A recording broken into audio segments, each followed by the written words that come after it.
Let me start by asking our Dean, Jack Beauvais, to provide few words of welcome for everyone. Thank you, Hanan. Well, first of all, welcome to everybody, and thank you for participating in the event today. It's a real pleasure to see many familiar faces. It's not always a feeling that we have these days, but I'm quite happy to see familiar faces. I'm quite happy to see some new faces too. So really happy to have you here. We're going to be hearing about some exciting activities today. And first of all, I really want to express all my gratitude to all of our founders and partners who are so crucial to MakerLaunch, without whose support none of this would have been possible. I want to thank the team, Hanan and her team, the coaches, the mentors behind MakerLaunch who continue to make this program work. Basically, everybody who's been involved in the faculty and outside the faculty and outside the university. Your support is tremendously appreciated. So this demo day is all about our second cohort in MakerLaunch. Sensor Cortek, Echidna Sensing, and Shine are going to be presenting their pitches today. It's going to be exciting to hear of their accomplishments, everything that's been done over the past several months during their stay in the MakerLaunch program. There's also some exciting and some fresh news about one of the companies in our first MakerLaunch cohort. We heard just a few days ago. I saw it through LinkedIn. You may have seen it already, that Noibu will be receiving a Best Ottawa Business Award. They've been growing very rapidly, and this award is a recognition of their impact in the National Capital Region industry sector. And their press release certainly asks us to stay tuned on November 25th to hear which award they have received. So keep your eyes out for that. That's quite interesting. It's encouraging to hear of the accomplishments of the startups involved in MakerLaunch. We've been working on providing supports for tech startups in the Faculty of Engineering for many years now. And we have a continually growing entrepreneurial environment. With the support of the Center for Entrepreneurial Engineering Design, SEED, we've built up a good series of activities that can lead up to MakerLaunch, including the ideas competition, the concept competition, and also all of the design projects and the courses and the entrepreneurial course that are now integrated into our program. Next September is going to be really exciting, hopefully because we're all going to be back on campus by then, but it's going to be exciting nevertheless because we're going to be launching our new Master of Entrepreneurial Engineering Design, so that's going to be really cool. This will connect the students that want to directly with MakerLaunch afterwards. And we actually have some more announcements in the coming days and weeks that will continue to increase the support for entrepreneurial engineering design with the aim of better encouraging and supporting our students, both undergraduates and graduates, and helping our students to have an impact and to address some of the complex issues that we're grappling with as a society. So stay tuned to hear more from us, from the faculty, very, very soon. And I don't want to take up any more of your time. Today is about the MakerLaunch program and about the startups. I want to thank you all for participating again today, for showing your support for our students, for our entrepreneurs, for the startups in the MakerLaunch program. I want to finish by thanking again our founders and partners. And I'm really saddened that we couldn't meet in person to discuss the progress of the program, the progress of the companies, and to talk about not only the success of the current cohort, but about the success of the companies from the first cohort, and to talk about the future too. So I wish all the best to the companies in our second cohort today in your pitches and in the future. And I'll hand it back to Hanan. Thank you, Jack. And thanks for bringing up the first cohort.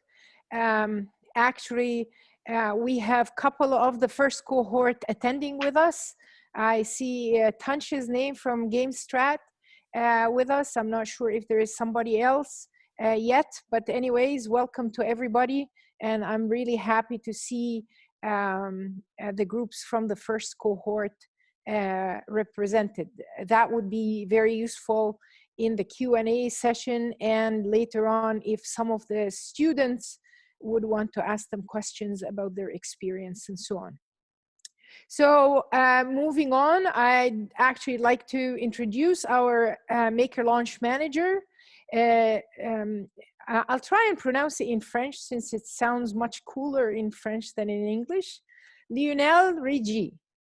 Does that sound right for anybody who speaks French? It sounds pretty accurate to me. Okay, sounds good. So I'll get back to my English. Lionel comes to us with a lot of background in entrepreneurship, especially youth entrepreneurship, and we're delighted to have him here. He started in September, and after media pursued her master. So I'm delighted to introduce to you Lionel, and it's all yours from there, Lionel. Thank you very much, Hanan, and thank you everyone for joining us today. This is officially my first event that I am hosting as MakerLaunch manager, so go easy on me. I've been doing digital events, I guess, basically since the pandemic started, so my technical skills are up to par, but we'll take it every step with a grain of salt here. As Hanan did mention, and the Dean as well, we'll be hearing from the 3 startups. I do want to just go through a couple of people to highlight, just because the Dean mentioned them as a group, but I just like to focus on them. Just give me 1 second.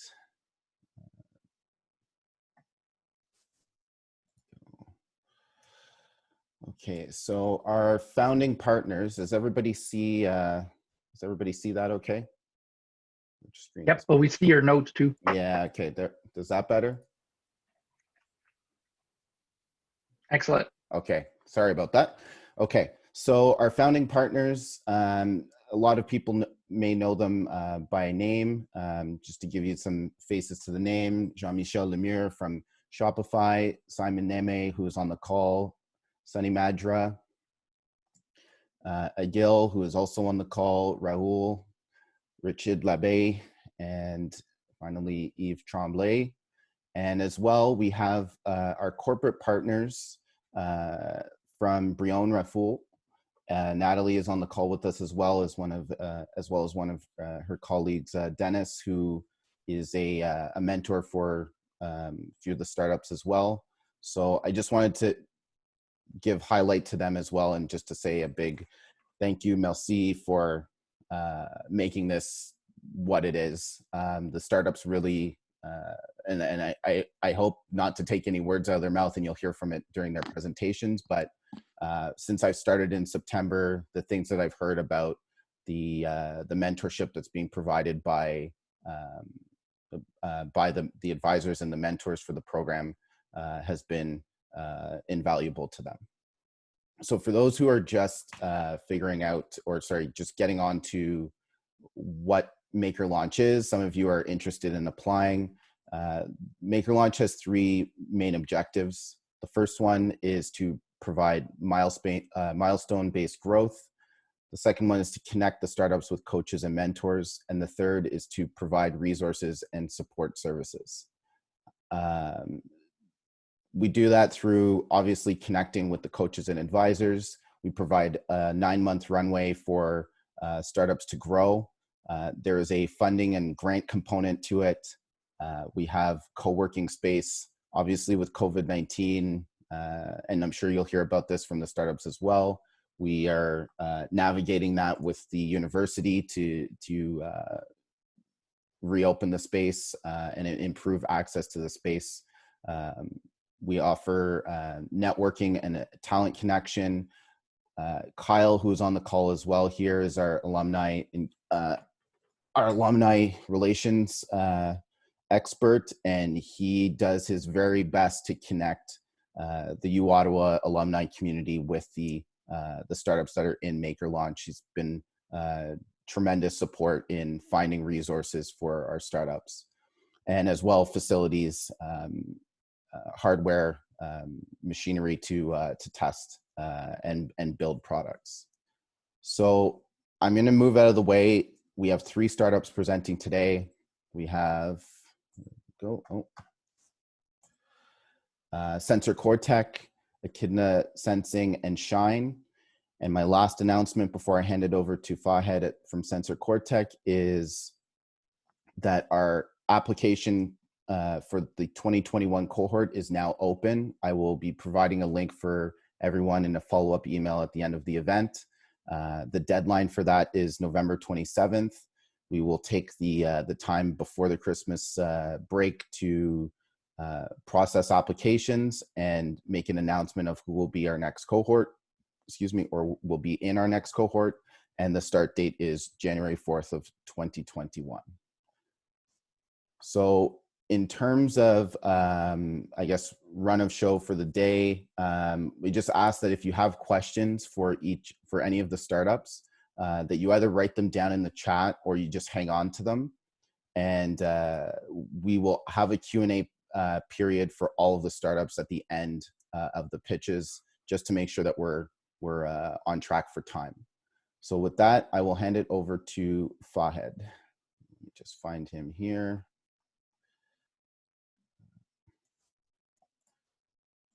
There we go, and share screen.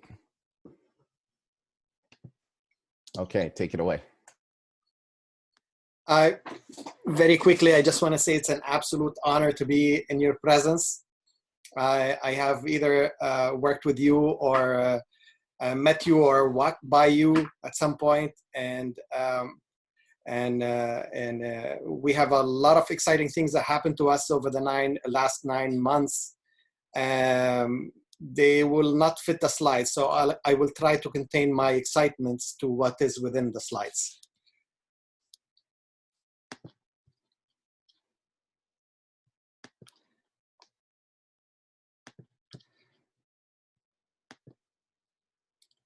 Perfect.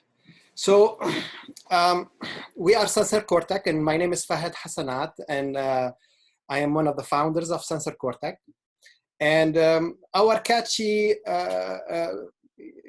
phrase is from sensing to understanding, because we try to capture what's outside in terms of sense, and we try to understand what it is. So our mission really is to be able to build a perception system, AI-based perception system that is on par or exceeds human senses to realize the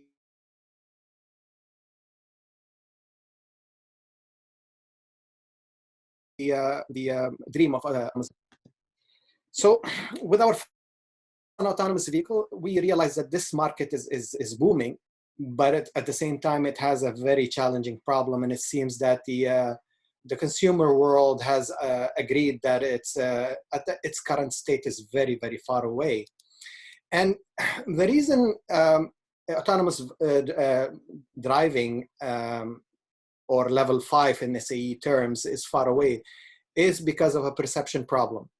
So we have seen commercials and videos of vehicles being driven autonomously, but we didn't notice, or they didn't play it that much, that it's being driven in predefined areas under certain weather conditions on specific roads with specific markings. So what happens if you come to new areas, or you introduce some different weather, or you take away the markings from the road? Well, the system that is used to the opposite of these conditions is going to fail. And to understand the problem a little bit more, we look at different sensors. So each autonomous driving champion out there is trying to drive their vehicle with a specific sensor. And one of the most famous players out there is Tesla, and they are focusing on driving their cars with cameras only. But if we look across the boards, we understand that each sensor has its strengths and weaknesses. For example, we can see that what's in the red here are the weaknesses of the sensors in terms of camera, the weaknesses of the thermal, and the weaknesses of the radar. And one thing we have to point out here is that in our technology, radar is focused to our technology. So radar as a sensor, it has many advantages. It can give you direction and distance. It can give you a velocity of a target. It's immune to adverse weather because it's not a line of sight based sensor. And it has been there for so long. The technology is well understood. So therefore it's inexpensive. The disadvantage of that is that it's subject to interference and it has a very noisy signal. And to understand more about radar, this seems a little bit intimidating, and it is, because radar has been bound by a traditional processing pipeline. It didn't diverge away from it over the past years. And that's why the use of it in the industry was very limited to what this processing pipeline produces. However, with Sensor Cortek, we believe that there is so much information that is being lost when you process the radar traditionally, that when you replace that with AI, you can get so much more out of it. So our solution replaces the traditional processing pipeline with our own proprietary AI.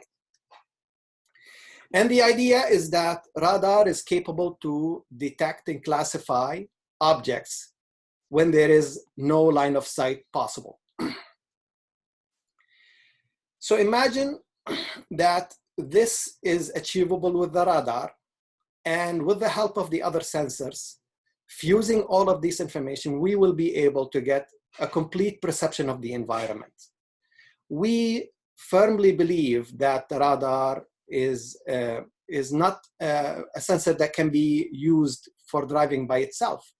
But we also believe that soon enough, you will not be able to drive an autonomous vehicle without a radar. And so over the past 9 months, our work was summarized in many milestones. One of the biggest milestones was SCORP. And SCORP is short for Sensor Cortek Open Space Radar for Parking. This was one of the products of our work. And to give you a little scope about this,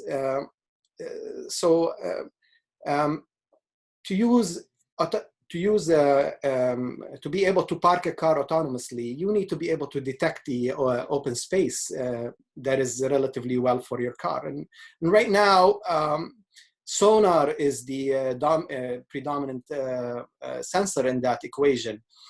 But what we wanted to try to do is to explore at the beginning of this project, to explore how we can use radar to detect and classify open space.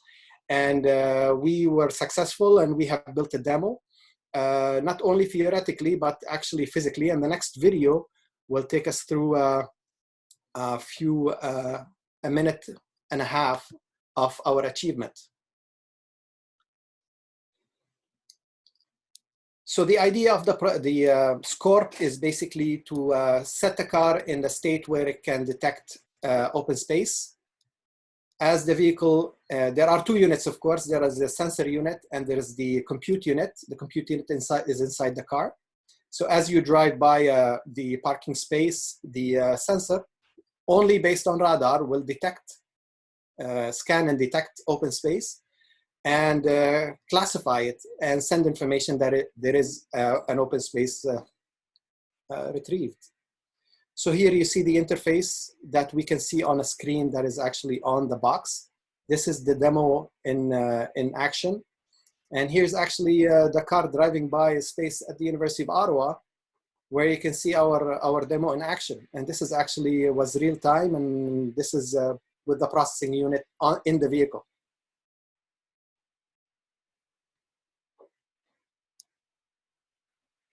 And there was a publication related to our work. And this, of course, was done with our partner and client, Valeo.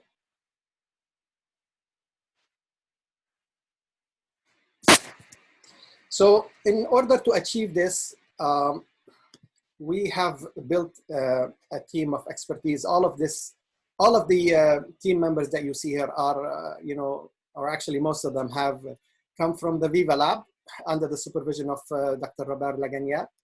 I have done my studies as well at the University of Ottawa and graduated from the Viva Lab. And we are backed with a phenomenal business advisors such as Simon Morris, Tom Wilson, Junior Ribou, and Jim Davis.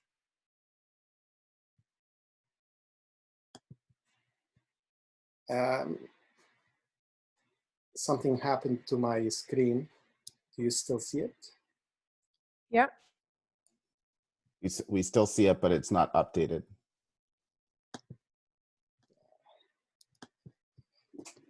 Okay, so I'm gonna just switch because I don't see anything. I see the presentation here, but I don't see.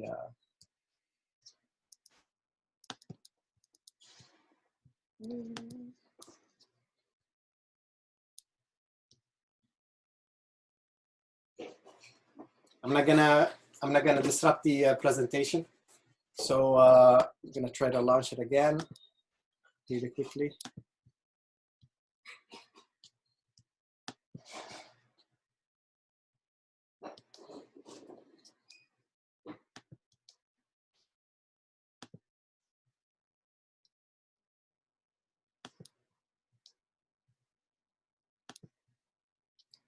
Am I back? Am I back? Yeah. Perfect. So we are backed by a strong team of advisors, and we are also backed by some very strong strategic partners such as Valeo, BlackBerry, Linred, and LaserTech. Some of Sensor Cortek successes are being selected for the MakerLaunch program. We are part of the Invest Ottawa. We have also been part of the AVEN project, the Autonomous Vehicle Innovation Network, and the LSpark Accelerator. This is to give you an overview of the sensor trends in the market and how Sensor Cortek is growing in the right direction. The sensor market is anticipated to grow to 7 billion by the year 2022. One of the things that was remarkable and that was born out of the MakerLaunch program is, and based on the direction of our mentors, is to understand how our platform can be used to basically leverage our technology and understand what we have and study the market and see what is the shortest path to revenue. And based on that, we created this system where we would have a framework that would be identical in any platform that we can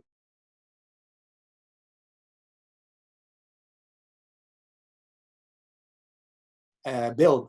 And those platforms. And with that, I conclude my presentation. Thank you very much, and I apologize for technical disruption. Thank you very much, Fahed. As I mentioned before, if you have questions for any of the startups, just write them down. You can put them directly in the chat or just hang on to them until the Q&A session and you can ask them directly. Next up is Nick from Echidna Sensing.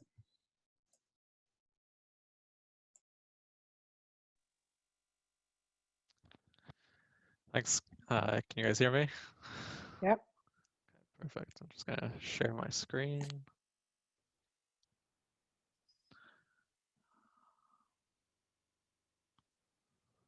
Is that in full screen for everyone? Yep.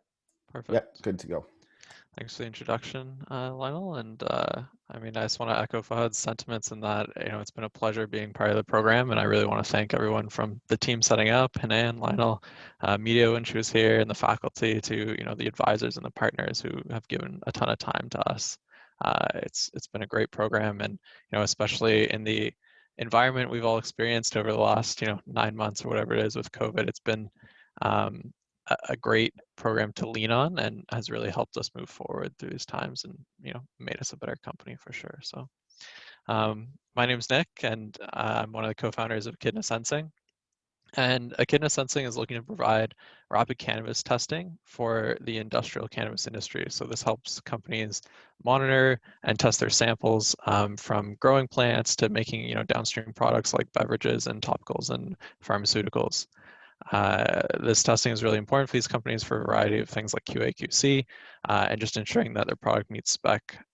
And yeah, so, to give a bit of background on the technology or on the cannabis industry itself, in Canada, it only became legal a couple of years ago. And this is an interesting thing because not many industries sort of pop up overnight because previous to legalization, there was a very small, extremely limited market and it was quite stigmatized. So there wasn't a lot of innovation happening. There wasn't a lot of companies focused on providing solutions for this industry. Once legalization happened, the industry popped up overnight, and they've been growing and going through a lot of growing pains through that. So this creates a lot of opportunity for various technology-focused companies to provide solutions for this growing industry. So the problem we're tackling is that cannabis testing is actually really difficult to do, but it's a very important step in the process, right? Cannabis is sort of somewhere in between maybe pharmaceuticals and wine and beverages as an industry. And they've taken a lot of solutions from those two industries to sort of cobble together what they are now. But a lot of these things don't really fit their needs very well. So testing is one of those, and that it's very difficult to do, and they require large capital expenses to set up, big multi-million-dollar labs to do their testing. For large companies, they do this, but it's a huge bottleneck in their processes. Small companies don't really have that option, and they send off to third-party labs, which creates a lot of delays and costs for those smaller growers. So this it's quite a large problem in that it's one of the larger costs and larger bottlenecks in their production manufacturing, and when we started getting into this, we were focused on different aspects, more law enforcement and such. But as we learned more about the industry and started developing and talking to customers, we found this problem in that it was huge. And when we're talking about large growers, some of them are testing hundreds of samples a day. And you can imagine when you're trying to have a continuous process like wine and beverages. When you have to test hundreds and hundreds of samples a day, that doesn't really happen. So you're constantly starting and stopping manufacturing, and that leads to a lot of delays, and is one of the sources of the pain that cannabis companies are focused in sort of modernizing and making their businesses real efficient businesses. So that's where we come in, and we've essentially followed the path that a lot of medical diagnostics are going, and that we have developed a lab on a chip type device to test various cannabis samples for THC and CBD. So we're looking to replace these large complex labs that take a ton of time to operate and a ton of cost to operate with a very simple handheld device. This spits out results in about a minute. Anyone can use it. It takes a couple minutes of training, and it's portable. So not only can you test, in your central lab, but you can, bring this into the field or bring this into your auxiliary environments, like your other manufacturing facilities around the world. So we've had a lot of really great feedback on this, just because we're sort of modernizing that testing process. The market size for commercial cannabis is pretty large because, like I said, it's sort of an integral part in the manufacturing, and of course it grows with the cannabis industry. So almost every month we're hearing about new jurisdictions being legalized, and as that happens, this industry obviously grows with that. So it's a very simple business model when you look at it on the outside, I guess, in that we're really providing these disposable test strips, and it's sort of something that's been seen over and over again. So that's nice for us because it lets us focus on getting it out there and getting a really good test that customers enjoy using. In terms of the team, we've expanded a lot over the last 9 months, in that it was previously me and a couple other guys, and we've hired some people on full time. And we've had tons of help from the various advisors, and I'll talk about that more in a second. Yeah, in terms of the MakerLaunch, they've helped us in every aspect of our business. We've over the 9 months we migrated to a better sensor platform. Especially with COVID, things were very difficult to get. We were looking to get pilot runs of our devices made by manufacturers, and we were, much more on the cutting edge. Coming out of the university, of course, you're very on the cutting edge of technology. So we navigated into a better sensor platform that we can use and still apply our novel IP to get the results we need. The advisors helped us navigate customer interactions and a lot in terms of IP, because we had to license some of the IP from the university, but we're also developing our own IP. So they really functioned as a great advisory board, or ghost board type, that helped in a lot of aspects. And of course, the funding of the program was a huge help to us. we were able to pretty much double the 50K that was given to us through various programs, which allowed us to hire 2 full-time employees. It's funded a lot of the manufacturing and development of the test kits themselves.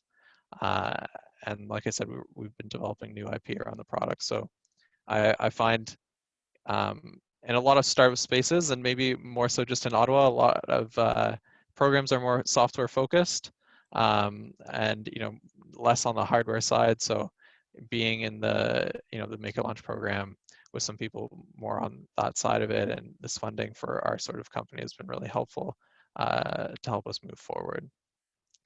Yeah, I mean, I pretty much talked about those milestones, but we, the program's really helped set us up to generate our first revenues in the next couple of months. We've brought our product from the research lab essentially to a full-blown customer-facing product, and our company is sort of just about to hopefully springboard off of this into the next stage. So yeah, the next few months are definitely going to be an exciting time. We're looking to do those beta trials with some customers, bring on some more employees, and then really expand out to a wider market and start developing some of these other product implementations that we've been thinking of and working on. So yeah, again, I want to thank everyone involved with the program, and any students or startups out there looking for something, this is definitely one you should be looking to apply for and get into. So thank you, everyone. Thank you very much, Nick. Next up, just double check. Robin, did you make it in? I did, yes. I'm just going to start sharing my screen now. Awesome. Okay, I'll just hand it over right to you. Perfect. All right. Well, hello, everybody. My name is Robin, and I'm one of the co-founders of Shine. We're a social enterprise that creates environmentally friendly eyewear made out of 100% locally recycled plastic, as well as we're venturing into new sustainable materials. So every year, nearly 300 million tons of plastic are produced globally, with only 9% of it ever being recycled.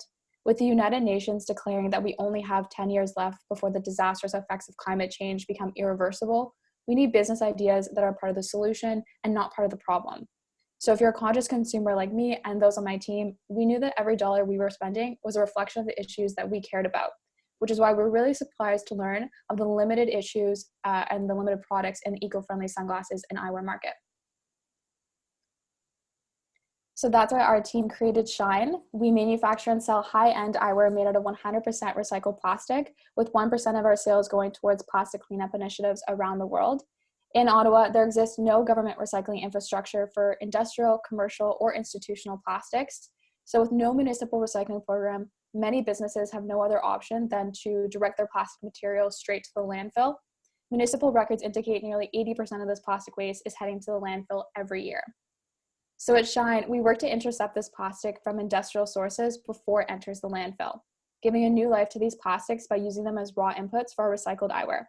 Once these inputs are collected from our community, the plastic waste goes through our initial round of manufacturers, where we clean, shred, and mold the plastic right here in our Ottawa workshop. Then through our partnership with expert eyewear manufacturers, our recycled inputs go through the final round of processing, where they become consumer-ready products. Our sunglasses have all the valuable features consumers look for, from style to comfort, while also being packaged in a completely environmentally sustainable way. But I don't do this alone. So we're a team of 4 co-founders, 2 business students, and 2 engineering students, which we found to be really just a sweet spot when it comes to balancing technical innovation, but also day-to-day operations and strategic planning. We also engage our community to support the manufacturing of our glasses by hiring on at-risk youth to help us with the production and manufacturing process. So this year, COVID-19 brought with it many challenges that our team, to be honest, wasn't entirely prepared to take on at the time. Yet with the support of our mentors and the MakerLaunch program as a whole, we have come out kind of stronger than ever. So at the beginning of the year, we sat down with Midya, the program manager at the time, to discuss our milestones for the year. Newly incorporated, we'd undergone significant validation efforts, but really had yet to get the business off the ground. So on top of our goals list for the program was the launch of our first product line that we were aiming for in the mid-summer region. But unfortunately, just a few weeks after setting that milestone, COVID-19 restrictions took over our day-to-day operations. And so the workshop space that we prototyped in was shut down, the businesses we collected plastic from were temporarily closed, and new social distancing requirements prevented us from continuing with our prototyping. So as a result, we knew we unfortunately were not well positioned to deliver our in-house product for the summer, yet we knew that we needed to get a product out sooner rather than later to make sure that we could build a brand, collect that sales data that we knew was so important, and refine our future product. So during this time, we really leaned on our mentors and the connections that we made through the program for guidance and advice. So after bouncing off some ideas, we sought out the partnership of a third-party manufacturer to help us with the inventory creation of our first launch to make sure that we were able to kind of collect that data sooner rather than later and progress on some of our key milestones. So using 1/4 of the MakerLaunch funding, we invested in our first batch of inventory. With this investment, we were able to approve the manufacturing of 600 pairs of blue light reflective glasses, as well as traditional sunglasses, entirely made out of recycled plastics. The material we chose to do this first launch with is a recycled nylon, so it is made from things like fishing nets and carpets and textile waste. And so in the absence of this funding, we definitely wouldn't have been able to have this first round of inventory in a time frame that was kind of appropriate. And also in the absence of the mentorship, I don't even know if this would have been the solution that we pursued. So with the amount of disruption that COVID-19 brought to kind of what we originally had set out to do, the guidance and funding from the program was really key to our success in continuing on. But however, this definitely wasn't the perfect solution. COVID-19 still brought with it significant challenges to our manufacturers. So we ended up pushing our launch to this November 27th. Well, that wasn't what we intended for sure, but it's kind of what happened when we tried to launch a disruptive social enterprise in the middle of a global pandemic. But again, throughout the process, the mentors and financial support of the program were really pivotal in our resilience. And then also outside of launch preparation, we also move forward in many other aspects of the business. So for one, I'm not sure if many of you know, but we started the program as Evolve Eyewear. That was a name that we chose as a team that we were really excited about. But as a part of the program, we provided legal advice and we connected with our mentor, Dennis, and he made the connection to a trademark lawyer who notified us that we were in infringement of a lot of trademark issues, and they quickly prompted us to rebrand. So through that, we spent a large portion of the program engaging with mentors and connections such as Jonathan Simon, the Director for Communications and Marketing here at UOttawa, on the best way to approach a rebrand and to leverage key social media platforms to engage our audience. It was a unique time to launch a rebrand because we still hadn't had our launch yet, so we didn't necessarily have a mass consumer following, but at the same time, it was also a weird time because it was odd to change our messaging. But leveraging the advice that we made from the connections was really pivotal in continuing to advance the success and advance the brand. And so lastly, also having missed our summer launch window, we were now tasked with how to diversify our products to be relevant even in the off season. And that's when the mentor advice came in handy. And through brainstorming, we expanded our product line to not just be sunglasses, but to be also blue light reflective, non-prescription, and also the possibility to move into prescription down the road as well. So looking to the future, this past September, we regained entry into our prototyping workshop space, and we're now back working on our in-house production process of eyewear made out entirely of Ottawa locally recycled plastic. So we're pleased to say that our R&D is moving on faster than we expected. We've established a strong process of managing high volumes of plastic waste so that we can clean, shred, and pelletize the material to be ready for eyewear production. Also looking to the future, we expect that we'll be able to launch our own line of Ottawa recycled eyewear early in 2021, if not mid-2021. Additionally, with the financial support of the program, we've also been able to invest in the research of other sustainable materials. So right now we're looking into completely reclaimed wood as well as sustainable metals to expand and diversify the product line to engage more consumers who enjoy different styles. As well as we get closer to November 27th, our team is in full launch preparation mode. From content creation to website optimization, we're excited and prepared to enter this new stage of operations. With this launch, we hope to gain key data that will be used to prepare for future product lines, marketing campaigns, as well as future product innovations. So to sum it all up, I echo definitely what my peers were saying. This program was a really influential experience for so many of us that participated. This year at Shine, we definitely faced some unexpected challenges that I alluded to, but with the support of the MakerLaunch program, we were prepared to take them on. Having just wrapped up the last formal mentor milestone meeting a few weeks ago, it's definitely bittersweet. But to anyone interested in the program, I cannot recommend it enough. I know I speak for the team when I say personal and professional growth was huge throughout the entirety of it. And also to the supporters of the program, I really do want to say a big thank you. I've never seen a program this supportive, but also that you have the freedom to do what you think is best for your businesses, but you have the advice of people who have been through it and the financial support and autonomy to do what you think is strong for your business. So I can say that we're definitely grateful to have participated over the last couple months. We're excited to be moving on to this next phase of business. And for anyone who wants to stay connected to us, you can definitely follow us on Instagram or Facebook, join our mailing list on our website, or buy a pair of sunglasses or blue light reflective glasses for yourself on November 27th. Thank you again. Thanks so much, Robin. And thank you to all of our startups for presenting. I'd just like to give a bit more of a shout out to the advisors for each of you. Let me just fix this spotlight thing here. How did I do that? There we go.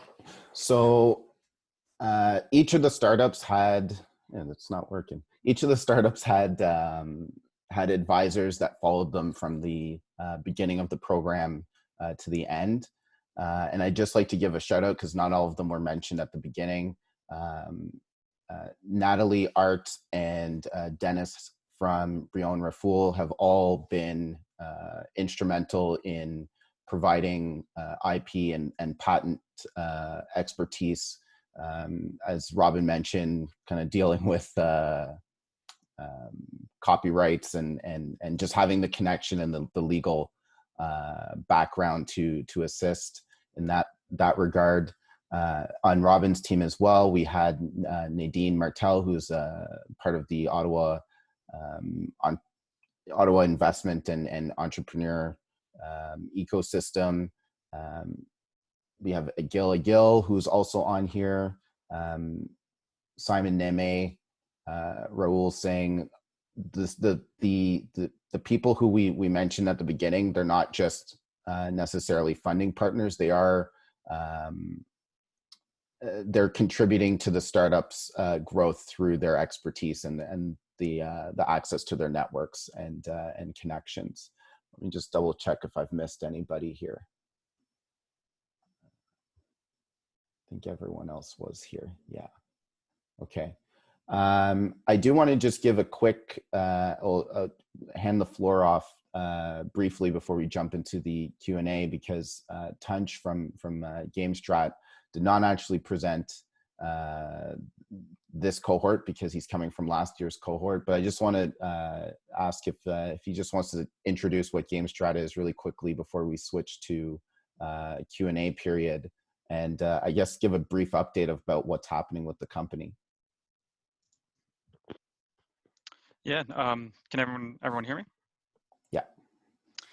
Awesome. Well, yeah, thanks for having me back on, and awesome work, everyone. It's cool to see the new batch of companies come through, and yeah, it's just kind of like what they were saying is, I feel like one of the best things about the program and even just the university is kind of like the ecosystem that everyone builds. So definitely for us, as we were going through, I feel like it was nice to be able to, talk to the other companies, especially when they're at similar stages. That's really helpful to say, we're dealing with this challenge and they're dealing with something similar. So it's kind of that peer group that you can really always lean on was always huge about the program. I guess, yeah, just for anyone that hasn't heard about or know what GameStrat does exactly, we're a sports software company. We specialize in real-time analytics for sports teams. So imagine you're a coach, you're playing a game. They have the ability to pull up instant replay and data during the game and make real-time adjustments. So ultimately giving their team an advantage during the game to hopefully win more games and improve their overall team performance. COVID is definitely very challenging, obviously, for sports in general, but it honestly wasn't as as bad as probably what most people probably imagine. Is, I mean, just even if I were to rewind to back in March and April, it was kind of definitely scary at the time, because at that moment the whole world's shutting down. We're all kind of wondering, okay, is sports ever going to come back? What are we going to do if they don't come back? All that stuff. But really things start to settle down, or at least become a bit more predictable around May and June. So we've definitely grown throughout the whole thing. We've definitely not grown as much as we were hoping to, but we've doubled our user base, our total revenue, and our retention rates are still at around 98%. So it's still going really well from a growth standpoint. We've grown our team as well. So we actually hired 3 new salespeople throughout this time. So hired one in June, and then 2 more in September. So now we're up to a team of 6. So it's definitely going well there, and pretty excited for 2021, I'd say. But yeah, so that's kind of where we're at now. Awesome. Thanks for the update and your introduction. Just see here. So I'd like to open it up to our participants and our attendees. Questions, we can field questions from just about anybody, advisors that curious about specifics. If we have any potential program applicants who want to ask the startups directly about a specific part of their experience in the program, you can put your question in chat or just use the raise hand function. I see Jack's hand up. Yeah, there we go. So hand it over to the Dean for question number 1. Merci, Lionel. I have a question for Echidna. We've spoken about COVID and the challenges to growing the business during that time. But another thing that has happened is so many companies have pivoted and are now offering COVID tests, right? And cheap tests and rapid tests and all of that. Does that change in the landscape? Is that an opportunity for you in terms of partnership, or is it a threat in terms of what will these companies that have developed quick tests are going to do once the pandemic is over? So how do you see that dynamic? It is interesting for sure. I don't think this is something we got to ask a lot at the beginning of the pandemic, of course, if that's something we could transition into. And I think, it's a little outside of our realm, much more healthcare focused, and we decided it wasn't worth the time and energy. And, there's a lot of companies that were trying to get in there. So it suddenly became very crowded. I think you raise a really interesting point, though, for what those companies are going to do in the future, though. If people are developing these sorts of diagnostics, hopefully COVID's gone at some point. So what do they do with all those? And that's not something I think we've really quite considered that much yet. But I think in general, most testing is translating into rapid diagnostics, right? Lab on a chip things have been promised forever for everything. So I think a lot of it has been healthcare focused, and I haven't seen a ton that's more like, this sort of industrial, high precision testing focused. So I think we're in more on the leading edge of that, and it will be interesting though to keep an eye on those companies and see if other new types of lab on a chip or rapid diagnostics come out of all the work that's been put into COVID. So something to keep an eye on for sure. Thanks. Thank you for the question and the answer. We just had a special guest join us, and I would just like to give a shout out, and hopefully if she is fully connected, she can hear us. Midia has made it on. Hello, Midia. Hi, hello everyone. So there's some stuff going on in Midia's background, but thank you for joining us. We have just finished the pitches, and we did want to just give you a big thank you. And if you'd like to say a few words to the 3 startups, because they're still here, and the program ended a little bit earlier than, sorry, you had to leave before the program wrapped up. So I'm going to hand over the floor as a former program manager to talk to your startups. Thank you so much, Lionel. I'm a different country, different time zone, so I'm not sure what time zone you guys are at now, but pleasure to meet all of you virtually. I'm really glad to see all the startups thriving and growing in these uncertain times. Congratulations to everyone. And I hope you all are doing very well. And I've been keeping an eye on all the progress and everything else. So I'm really glad to see all of you. Lovely to meet you all virtually as well. And thank you, Lionel, for all the amazing work you have been doing. Where are you, Media? I am with my colleagues in Turkey in a very interesting location at the moment. Okay. Yes, it's really late. It's almost 10 p.m. for us, so it's slightly late. Okay. Okay. Well, that's what I call dedication. So does anybody else have any other questions for any of the startups, for Tunch, for me, or for Hanan about the program upcoming?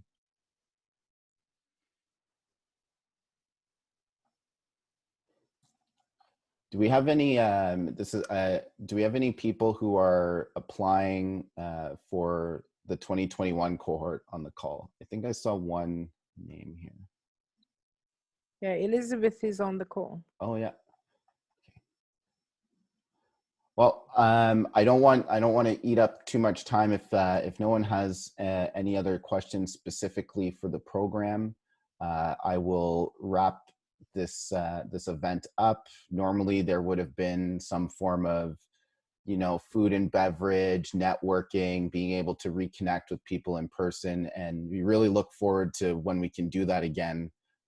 But for now, this is the format that we have to operate in, and I really appreciate everyone's time, and we all appreciate the time that you've committed to celebrating this milestone with all of the startups. And we hope to see you again when we kick off next year's cohort.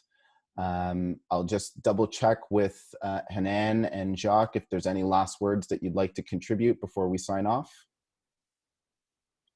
No, I'm good. I would echo just I see another startup or potential startup for the next cohort of the MakerLaunch Online. So I would take this opportunity to ask your questions. Even if you don't want to ask your questions in front of everybody, we can open a breakout room and you can talk to any of the three startups, or even, you know, Game Strat from the first cohort. This experience is very useful. If you feel you don't want to do that, then we can provide you always with their emails so you can connect directly. That's it from me. You've gotten very sophisticated, Hanan. If you can open up breakout rooms on the fly in the middle of a meeting, I'm very impressed. I guess the last few months have been very instructive. We don't have a choice. Yeah. Okay, so I will get those breakout rooms set up. I'll just move the four founders into a room. We'll hang tight for a few minutes. If you do have a question, or if you just want to get their contact details and connect with them directly, just use that opportunity to do so. Again, thank you to all of our program partners, advisors. I've only been here since September 28th, and I can say the level of assistance that you've provided just in that time is it's invaluable. So thank you for that, and thank you for all of the participants who have come to the to our demo day. And again, November 27th, for those of you who are applying, that's our cutoff date, and we'll be back at it on January 4th. So with that, if you don't have any other questions, you don't need to connect with the startup, you can feel free to disconnect, and I will set up those breakout rooms shortly. Thank you very much. Thank you. Take care, everyone. Okay. So bear with me. I do know that there's a couple of people who have kind of direct questions, so I'm going to move some people around, and you can, I believe you should be able to move yourself back to the main room. If you do have, if you want me to move you somewhere specifically, just send me a message in the chat. So just give me 1 second here.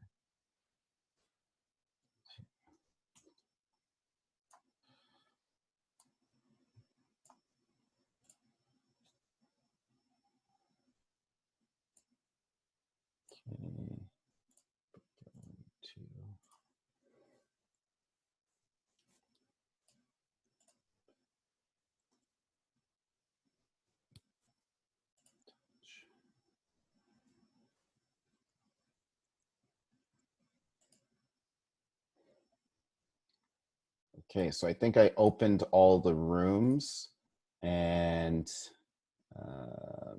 it should give you a prompt to join the rooms, and then join breakout room 2 if you'd like to connect with Nick or Robin. Breakout room 1 is with Fahed. I guess somebody had a specific question to ask him, and the rest of us will kind of just be here in the unassigned. Midiaz, I swear it looks like you're going out to a party.